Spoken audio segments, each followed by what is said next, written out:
it. For more news, log on to www.bushradionews.blogspot.com. Bush Radio 89.5 FM News.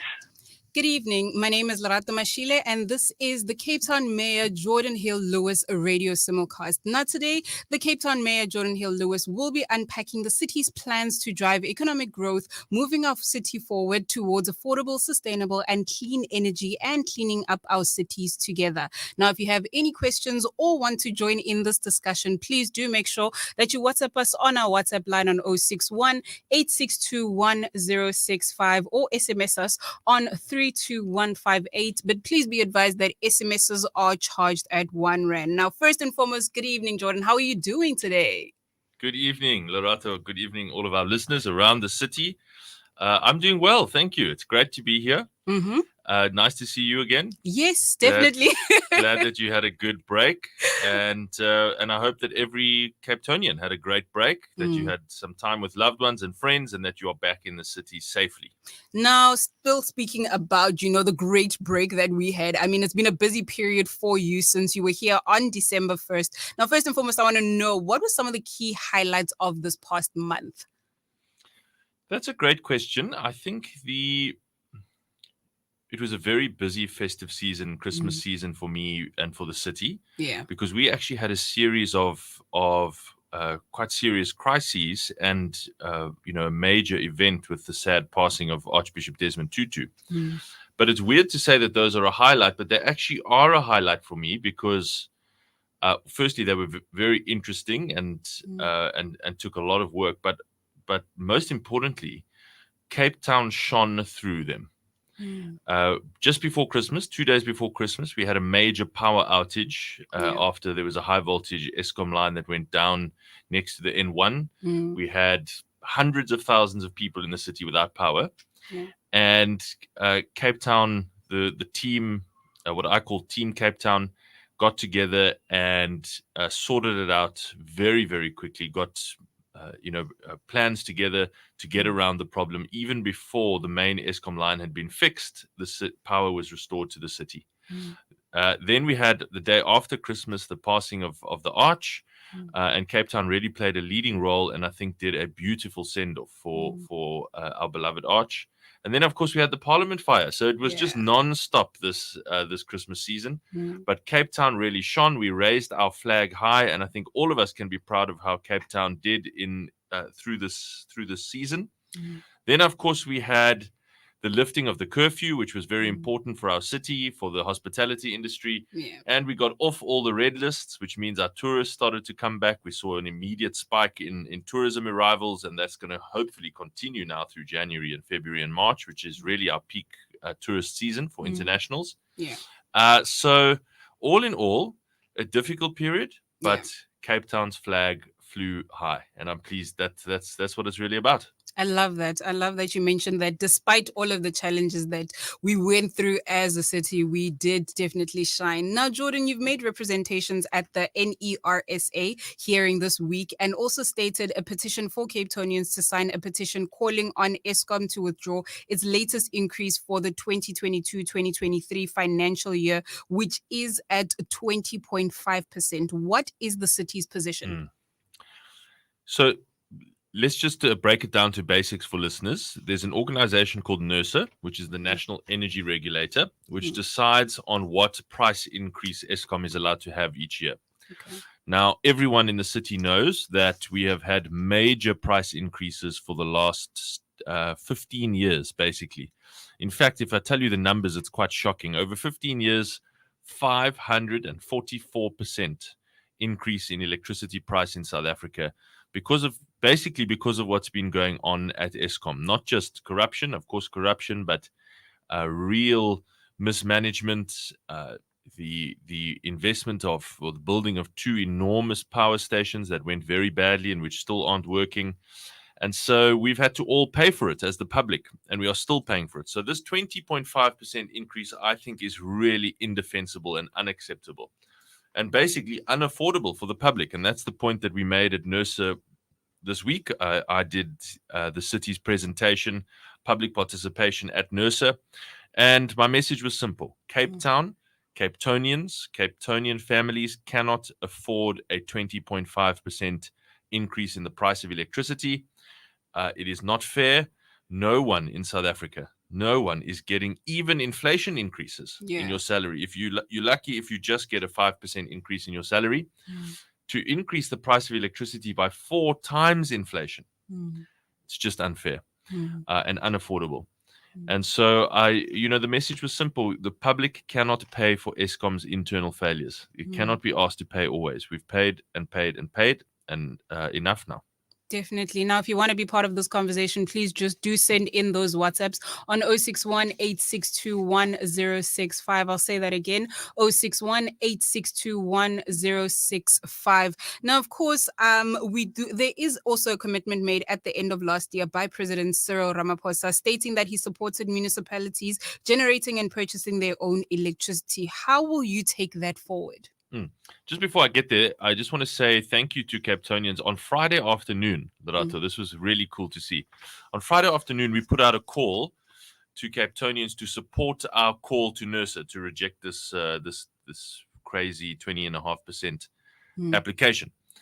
By Sunday afternoon, less than 48 hours later, we had 30,000 signatures from Capetonians. A tremendous response. And we're sending those all through to NERSA. So they're going to get a big message from Cape Town that they should reject this.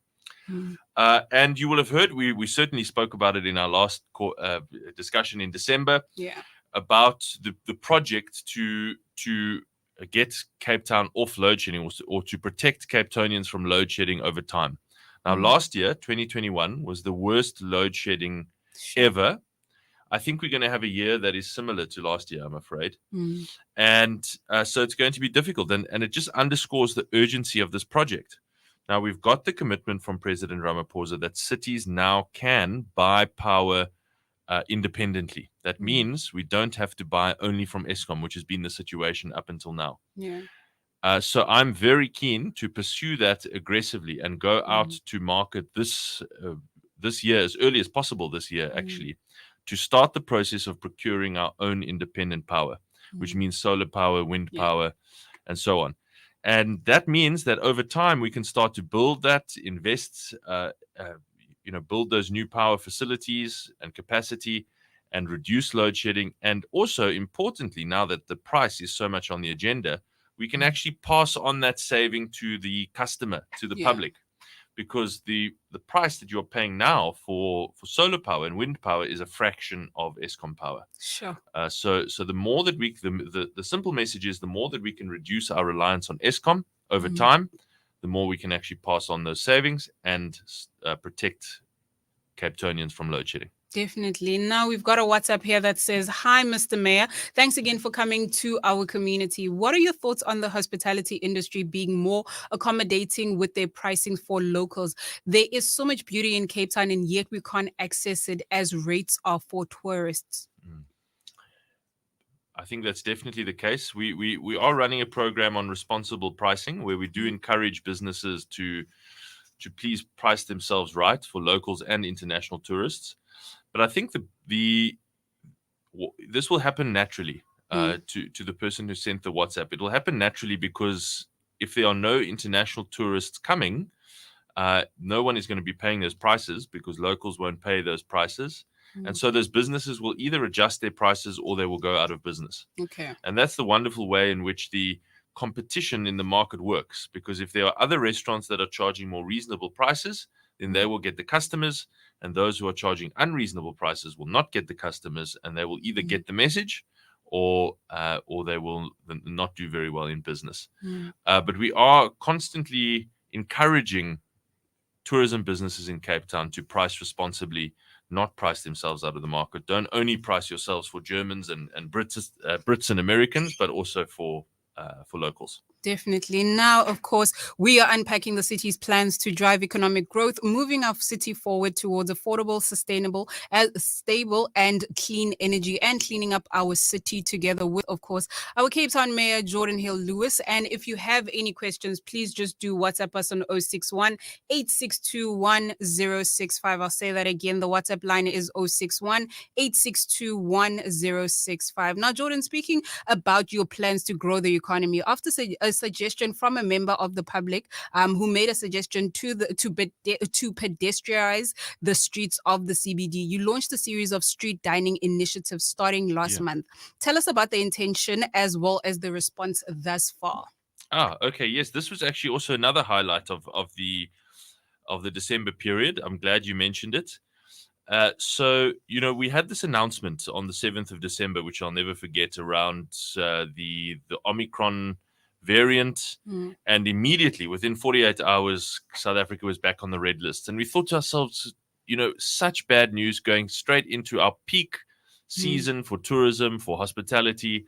What can we do as the city to help our businesses and all of the thousands of people that they employ to get through this difficult period? And one Cape Townian sent me an idea, which I loved, which was to basically close off certain streets to traffic and allow the restaurants to spill out into the street, put their tables out in the street. Oh, wow. That could make people feel safer and allow more people to go and support our restaurants and support the jobs that they support. So we did that. We did that really quickly. And again, I'm proud of the team. They got it together in 10 days. We already had our first trial one in Bree Street. And then we did Harrington, and we did Long, and we did Bree. And the response has been tremendous. It's been those events have been wonderful. You may have seen some of the maybe you came as well, Lorato. I don't know, but I actually haven't. I'm not gonna lie, I haven't. But I've seen on social media. It looks absolutely amazing. So the next time we're going together, né? Absolutely. And now we've actually got too many requests coming from restaurants all over the city. Can you do it here? Can you do it there? Which is awesome, because that's actually what the culture change we want to. We want to show Cape Town as young and innovative and fresh, and we can come up with these ideas and move quickly, and actually that our city is for people, not for cars. I love that. And so we want to make these open streets events, these pedestrianized events, much more regular and bigger. We've got an ambitious goal to do the biggest one ever in South Africa, and I think we're going to do it. I think it's going to be great. Listen, we are definitely going to be part of that. But we have another WhatsApp from Mr. Rasmeni. I hope I'm saying that right. Evening, Mayor, do you have plans for walking bus? Because you always say that walking bus is going to be more professionalized, but how? Be specific, Mayor, because we have been volunteering since 2016 up until now, but the city of Cape Town has been struggling to get funding for us. We're doing a splendid job for our kids. Okay, thank you, Mr. Rasmeni, for the question. Here's the problem that we have. Many of our service teams, electricity teams, water teams, road teams, cannot go into certain areas at certain times because of safety, and that affects service delivery.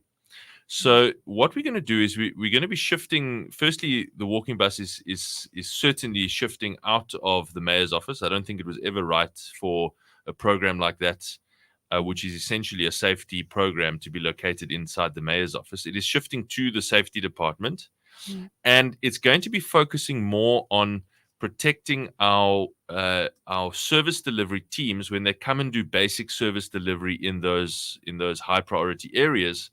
Because at the moment, we can't go and attend to an electricity complaint until there's a law enforcement unit or vehicle that's able to actually accompany and escort that team into those areas. So that's what we mean by professionalization and focus. And what we will ensure is that those people who have been volunteering, and remember, it is a volunteer program, Mr. Rasmeni, it is absolutely a volunteer program, will be able to access those opportunities to join that or access those professionalization opportunities in this new protection service for our service delivery teams. And that is going to be in the Safety and Security Directorate, and it will be rolling out in the coming months. So that is what we mean by professionalizing that service. Now, of course, after the discovery of the Omicron variant, many countries placed travel bans on South Africa, but have fortunately since lifted those restrictions. This means that tourists can still visit Cape Town and other parts of the country over the remainder of the summer peak season. Elaborate on how is this part of economic recovery? The tourism economy is so important, so important to our economy. It is an enormous part of Cape Town's economy. And the Omicron virus, or rather the red list that followed that announcement, were really a very difficult announcement for us, as I think we discussed in our previous show. Yeah. I can't remember if we'd had the announcement by then, but it knocked us a little bit in December because so many of those international guests cancelled their trips. Yeah. So what we immediately did was we pivoted to a domestic tourism focus, where we said, if you're staying in Joburg, if you're staying in Pretoria, wherever you're staying, and you've all of a sudden had your international trips cancelled, why don't you come on down to Cape Town? And we had a huge response to that. That was really positive. In the end, we had more than 70,000 people book trips to Cape Town over the December holiday, and that really made up for a lot of the foreign guests that we lost. Yeah. But really, it's difficult to make up for lost dollars and pounds and euros. So we are still hoping that now that the red lists are gone, the travel bans are gone, that we start to see a huge uptick in our international arrivals over the coming months. Because remember, our peak period is from December to March. So we still have a couple of months of that peak period. And we're really looking to see that our international guests come back, because they are such an important part of our recovery. Definitely. Now we have a WhatsApp here that says, "Hi, Mr. Mayor. What is the city planning? What are the city's plans to help small businesses, because small businesses are dying due to lack of support from the city itself?" Ooh, okay. I'm not sure what you mean by lack of support from the city itself. The program that we came up with around open dining, around pedestrianization, that was specifically designed to help small businesses get through the December period. We've also scrapped all of the fees for our informal traders, the license fees for our informal traders during this period, so that we can help them as well to stay open and stay alive as informal traders through this difficult period. So we are actually doing quite a lot, I think, and trying to be innovative and creative to help small businesses. So he'll have to be a little bit more specific about what he means about lack of support. Definitely. Now, of course, I mean, part of easing the burden for consumers during COVID-19 is an increase in allocation of free basic services. Yeah, I mean, that goes to what this person who wrote in was asking about, what we're doing to support people through this crisis. Yeah. One of the very first things we did, and we're talking about our adjustment budget next week actually, is a massive, massive additional allocation to free basic services for the poorest residents in the city. And I'm very, very proud of that, because really one of the most important things that we can do is try and help people get out of poverty over time. And one of the ways to do that is to give them better dignity and better care that comes with free basic services for the very poorest residents. So we did a huge additional allocation, actually 600 million rand in the next financial year. Sure. So that's a serious investment in additional free basic services for the poorest residents. So we are really showing our commitment to making this a greater city, making it a more caring, kinder city where people have more dignity, and the very best basic services in the country. Now, speaking about the services, we have another WhatsApp here that says, "Hi, Mr. Mayor, well done. Now, urgent attention needed with footbridges at Stellenbosch Arterial as well as Delft Main Road. Community at great risk by crossing the streets. The street lights between Robert Sobukwe and Erica Drive have been out for 3 years. What is the city planning on doing with regards to that?" Just repeat those: Robert Sobukwe and Erica Drive. Yes. And Erica. Okay, I'm taking note of those. I will follow that up. That sounds very, very bad. I hope it's not a case of cable theft. We are having an incredible problem around the city with cable theft, which links to poverty and the economic situation in the country. But I will certainly follow that up. Thank you for the question, sir. Definitely. Now, of course, at the end of this month, you are launching an initiative to help create pride within Cape Town communities. Please just elaborate on that.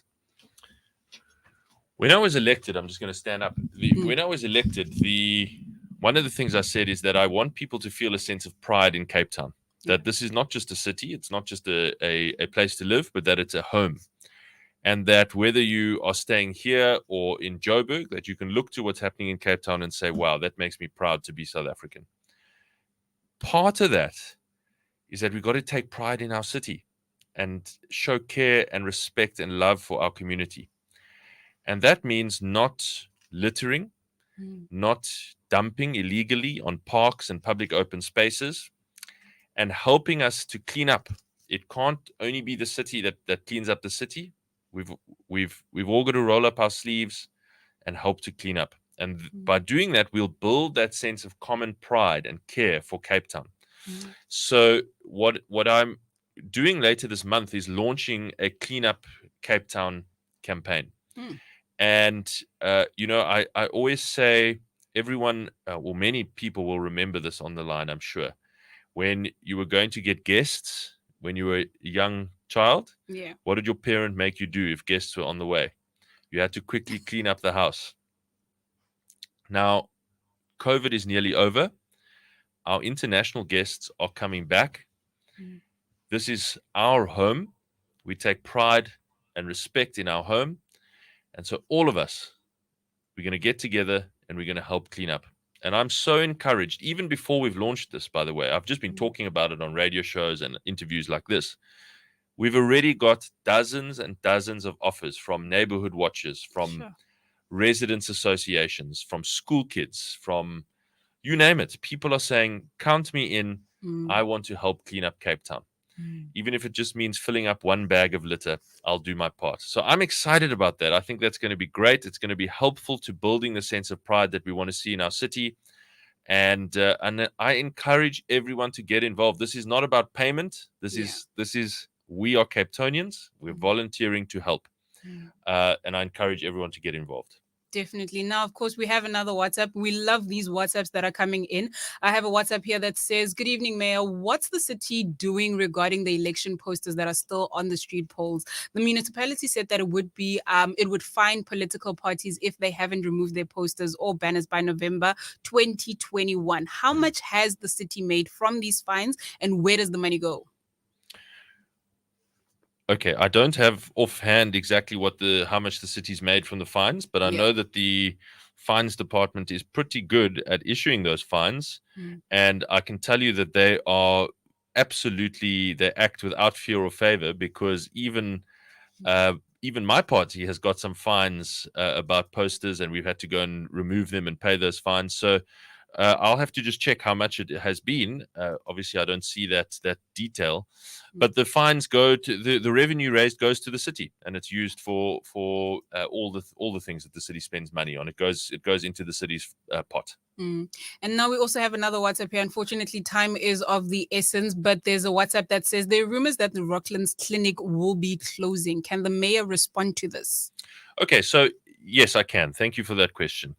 In January 2021, the city took a decision that was a public decision, and it was announced at the time that 9 clinics would be handed over to the provincial government because they were already shared city and province clinics, and the province actually runs the Western Cape Health Department.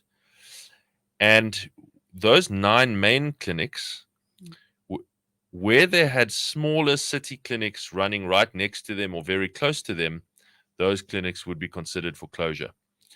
So that process has been going on, and it came back onto the agenda early this month, not for decision, because as I said, the decision was actually taken in January 2021 already, but to basically give us an update on the process. When we saw that, we said, okay, we have potential concerns about some of these clinics, and we would like to just check the data, how they are being used, how busy are they, where will people go, where's the closest clinic. Now, some of them, for example, at least one of them, actually is literally right next door to the much bigger day hospital that is being taken over by the provincial government. So that's really a no-brainer. Others are further away, and we have some concerns about that. So the short answer is that we've hit the pause button. We've asked for some more information. We want to go back and check the stats and go and visit them ourselves, go and talk to the public in those communities, and then take a more rational decision. So that's the short answer. Now, Jordan, we'll be shortly reaching the conclusion of this evening's show. So let's just summarize your vision for prosperous Cape Town, and most importantly, what else you believe will create pride in our city. Thank you, Lorato. It's always great to chat to you and to hear from the residents of Cape Town. Put simply, this is what we want to do in Cape Town. Every one of us, so many of us, feel a real sense of concern about the direction of South Africa. We wonder whether the future is going to be better than the present. And that's not the right kind of question we should be asking about the future. We should be looking to the future with optimism and hope about all of the opportunities that it offers and all of the interesting and wonderful progress that we will make as a country. But at the moment, that is in question. And as a passionate South African, I can't accept that. I can't accept that. I want there to be one place in South Africa that shows we can move forward as a country, not backwards. We can do ambitious things that make people hopeful and optimistic and proud to be Cape Townian and South African. We can show that our country doesn't have to be mediocre. We don't only have to have stories of failure. We can have stories of success and pride, and that we are going to do it here in this city. So I know that sounds esoteric, but the way that translates into people's lives is setting ambitious global standards for service delivery, aiming for excellence in service delivery. And we know that we've got lots of work to do around the city to actually achieve that. But we're committed to doing that. We're not happy with average. We're not happy even with above average. We're happy with excellent. And we need more people and more institutions, more governments in this country that focus on excellence. And we are going to do that in Cape Town. And if we can achieve that, if we can even get close to that, that means we will have a city that is healthier, a city that cares more, a city that inspires optimism and hope, one that is safer with a growing economy, with more work opportunities, and people will have more hope and optimism for the future. And then we'll have mission accomplished. Definitely. Thank you so much to the new Cape Town Mayor, Geordin Hill-Lewis. And that does conclude our show for this evening. Thank you so much to the listeners at home as well as online who have tuned in. Join us the next time as we continue engaging on these important topics. Thank you so much, Jordan. Thank you very much for having me As again. he talks, he paints a picture with words and with gestures. These sexy money bags. You see the jag, don't need no gas. Smoking good, my sinuses don't like no grass.